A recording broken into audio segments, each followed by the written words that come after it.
This is Robert Mardlacci, CEO of C21 Canada, and welcome to our C21 Canada Learning Series, Accelerating Changes That Matter, in conversation with Sean Slade, who is a member of the BTS Spark team on his new book, Questioning Education, and his new role at the C21 Board of Advisors. Thank you for joining me, Sean. Thank you very much, Robert. Very happy to be here. A little bit about Sean. Sean Slade is a global education leader, speaker, author, and policymaker with over 25 years of experience spanning 5 countries and 4 continents. He's head of education for North America at BTS Spark, a global education not-for-profit focused on developing the next generation of education leaders. He's also co-founding member of UNESCO Chair on Global Health and Education, a member of the OECD's Future of Education 2030, which I'm honored to be part of, and a 100 Ed Global Ambassador and an NBC Today's social and emotional learning expert. Most recently, is author of a new book, Questioning Education, and his newest C21 Board of Advisors membership is going to be something we'll be touching on. Thank you again, Sean. Wow, you've been a busy man. Tell us about your global expertise and in learning and innovation as a leader, and what inspired that? Yeah, well, as you can probably tell, or as the listeners can tell from the accent, I'm originally from Australia. So I spent a lot of my teaching career teaching internationally. I was in Italy for 5 years, taught in South America, in Venezuela, obviously back in Australia. So I've always had a sort of a global appreciation. When we moved here about 18 years ago to the US, I just found that a lot of the work that was happening in education was resonating from the US and into other parts of the world. That's both the good and the bad coming out of US education. So what's been really interesting is to see how education seems to flow and seems to move like a tide across the world, and then sort of comes back again with different regions taking part and having influence. And so really the last 10, 12 years of my career has been a lot of work with some of these global institutions that you were mentioning, like the OECD, UNESCO, Global Education Leaders Partnership, WISE, who are based out of Qatar. All focused around these ideas about what is education for, where is it heading, and how can we help it move there. Thank you for that. And very timely, your new book, Questioning Education. Can you discuss some of the themes and topics? And no doubt the pandemic was a catalyst.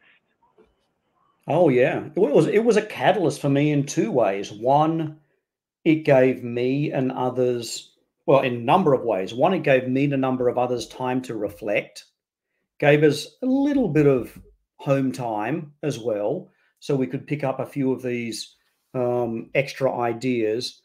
But as I've said also to many people, is I think we'll actually look back at this period in about 5 years' time and then reflect on what a big watershed the pandemic was, not just for education, but for society. So this book, Questioning Education, really comes out of all 3 of those reasons. Enough time to think, enough time to do, and some questions being raised by the pandemic. And what I'm doing in Questioning Education is posing the questions about why we have an education system and what questions we should be asking of that education system.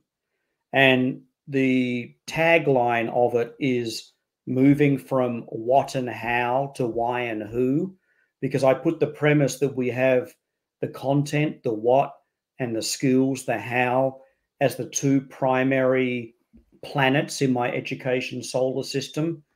And we don't worry about who's being taught or why they're being taught until a long time afterwards. And it's my hypothesis that we should be flipping that. Have the why in the center, worry about the who, and you worry about the what and the how later on. Talk to me about where you get your inspiration. You've got a global lens, many lenses that you bring into the equation. That's powerful stuff. Some of the top leaders that we've seen in, Canada have been part of the Commonwealth, had a very tight alliance with Australia. Mm. And we've seen some really incredible work coming out of there. And certainly thank you for being on this side of the pond so you can work more closely with us. It's a gift, if you will. Yeah, well, hopefully I can learn things as well from what's happening, across Canada. I've always seen Canada as almost like a cold version of Australia, or maybe Australia's a warmer version of Canada. I'm not sure, but there's a similar ethos for public service, for public institutions, for understanding the rationale and reason for things. It doesn't seem to chop and change as quickly as things do here in the US. So I find there's a lot of similarities between why we have an education system and the discussions we have in Australia and those that go on in Canada. You look at the work of Michael Fullan, you look at the work of Andy Hargraves, who's now based in Ottawa. You look at George Couros and other people in Canada, and they're all pushing these ideas and boundaries, and a lot of those ideas, reflecting back to the previous question, you start to see flowing across the world and getting picked up by similar nations and similar systems. You asked about sort of inspiration and thinking, and I suppose it's many of those people I mentioned, along with, say, Dennis Shirley and Pasi Sahlberg, who's now in Australia. People who are not afraid to poke holes at systems, and not to say that those systems need to be destroyed, but poke holes in order to test them out and say, all right, if you believe this, then let's really poke at it and make sure that it's there for a reason and it works. I've never been happy with sort of status quo. Doesn't mean I want to change everything, but I'm happy to question everything.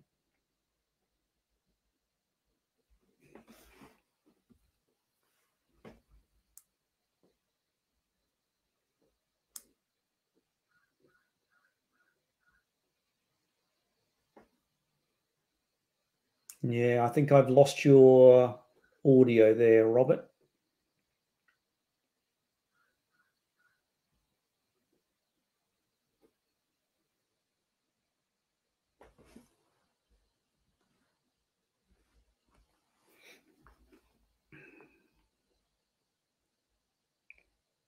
And we may have frozen as well.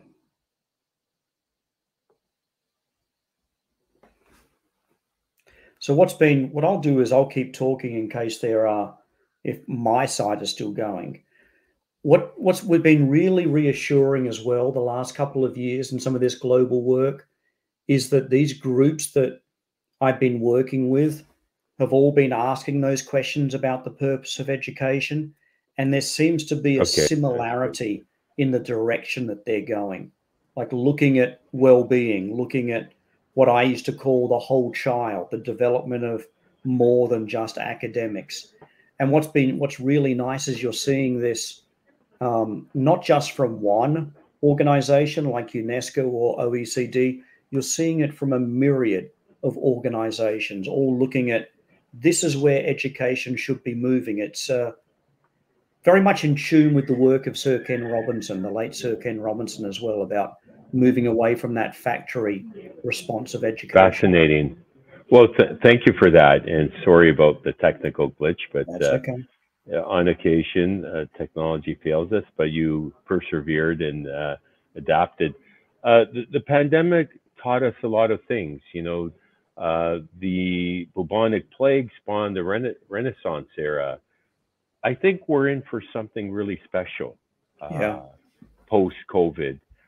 We're seeing a really pent up desire to better understand where things are going through the publications that we produce, and the number of the eyeballs that are gazing at the information.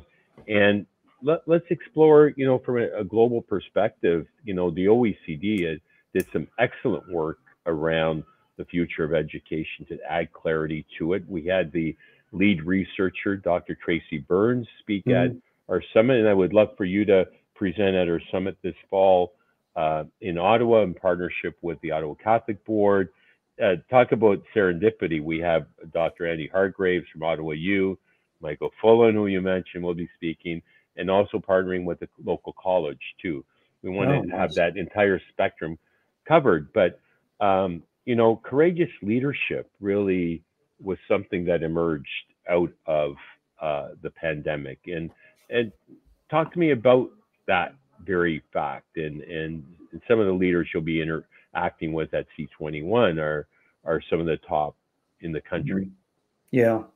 We actually came out with a white paper study about a year or so ago called Messy Leadership. And it was basically a study of both school leaders, but also business leaders, and the leadership traits that they exhibited to allow them to thrive in the first year of the pandemic. And then we sort of mirrored that with the ones that didn't show those same things. And the word messy, or the acronym messy, works for two reasons. One, because it was a very uncertain, messy time. You had openings, closings, masks on, masks off, hybrid, changing policies every couple of days or every couple of months. And so it was a messy time, and we were all learning how to cope. So it works for that. The other way that it works is the acronym that we developed out of it highlights the mindsets that these leaders who thrived were demonstrating. And it was multiple perspectives, so getting other points of view, inviting other stakeholders in for discussions, not being that one person that knows everything or thinks they know everything and leads the way. The E was emotional connection. So it's really making sure that you're engaging with your colleagues and your staff, creating those relationships. It's funny how in education we know that relationships work for the students and with the students. And guess what? They also work with the adults and the teachers and the people in the district office. The two S's were sensing the future, which means if you don't know where the future is going to lead, then be prepared to do lots of little action research projects. So sort of throw the 12-month or 5-year strategic plan in the trash can and try lots of little things. Seizing momentum was an understanding, sort of like the Carpe Diem Dead Poet Society, that now is the time for change, and this is a period where we're going to see a lot of change. And if we want to have influence over that change, we need to step up and make those decisions now. And the why was it's a bit of a cheat, but it's your ego. So we took the why of your, but it's really ego. And it's the leaders that were able to show vulnerability and say, I don't know, what do you think? Rather than diminishing their role of leadership, it actually built their role because it allowed others the space to come in. When you're that captain of the ship that supposedly knows the answer and says, follow me, we're going this way, you don't allow space for anybody else to come in with suggestions, ideas. You don't empower your team. You're basically just leading and they're following in lockstep. So we sum it up as well by saying it's a more of a human side of leadership. So it's really bringing yourself into the professional realm. For too long we've been told to keep that at the door, and what we're finding now is that no, actually bringing your personality, your emotions, your human side into your work environment is beneficial. Well, thank you for that, Sean. And I'm fascinated by the work that you do at BTS Spark. Talk to us a little bit about your evolution and how you ended up in North America, and some of the services that you currently offer. How many years is it for you now? In Still recently, well, in the US, I've been 18 years, but with Right, BTS Spark in North America, we've only been around for about 2.5, 3 years. So, so BTS Spark um, began. So going back one step, so BTS Spark is the not-for-profit practice of the larger BTS company, and BTS is focused around leadership development, and they originated in Sweden and a global. And they work with the Fortune 500 companies, the Googles, the Cokes, the Chevrons. BTS Spark is the not-for-profit practice that focuses on education and nonprofits. brilliant. We've been around in Australia. I didn't know this, but for about 7 years, we've had an office in the UK, serving the UK and Europe for about 5 years, and then in North America, like I was saying, for about 2.5 and 3. And what's really interesting about it, and it fits into my educational sort of philosophy, is we're not doing educational leadership in terms of instructional leadership. So it's not walkthroughs and budgets and school improvement plans and accountability. It's the human side of leadership. It's transformational leadership. So we have 33 mindsets that we use as a scaffold or a frame. And then we deliver coaching to leaders in short sprints of roughly 100 days around key themes such as leading in uncertainty, resilience, difficult conversations, well-being, um, creating cultures of care, changing the way the school operates and the way the schools and the communities function. And we target school leaders, and they're not just the people with the title, but anybody who is a school community leader from district level through to the classroom. And we coach them on how to make these changes and how mindsets that they have are going to influence their behavior and then change their actions. And it's an area that we haven't really targeted or focused on in education. We've done the instructional leadership. We've done things around well-being or social emotional learning for students. We very often have, or too often have, ignored the adults and the leaders in the school. Well, fascinating, and kudos to you for your passion and the impact that you've made to date. You clearly, bring a lot to the equation from your global lenses and expertise. And we're really excited to have you joining the board of advisors at C21 Canada Canadians for 21st Century Learning and Innovation. And our 7 Cs have truly come of age, because when you don't have a clear view of what's coming, it's those pliable skills that need to be ingrained, from critical thinking, the problem solving, and computer digital skills and communication. Mm. Is so vitally important. Thoughts? Yeah, no, I couldn't agree more. From my basis as well, the work I was doing previously was all focused around the whole child. The work I'm now leading is focused around the whole educator, the whole leader. So leadership is more than just being able to do a schedule or just being able to set up an improvement plan. It's around those, as you were saying, those problem solving, creativity, design thinking, empowering a team to understanding what the vision is, where you're heading. It's all of those skills on how you relate to others, but also how you understand and relate back to yourself as well. Well, And I just think it's at a critical time. Thank you so much for this, Sean. Any final thoughts on your hope for the future? I'm always optimistic. I think most of us who've remained in education are optimistic. I see good things ahead of us. I think we're coming to a realization that education is about developing everybody's potential, but also developing the societal or the community potential as well. And so I think we're finally going to start to um, grasp that and hopefully enhance that. And really looking forward to the work with C21. It's going to be a great year. Likewise, and looking forward to hosting you at the Toronto Summit in May.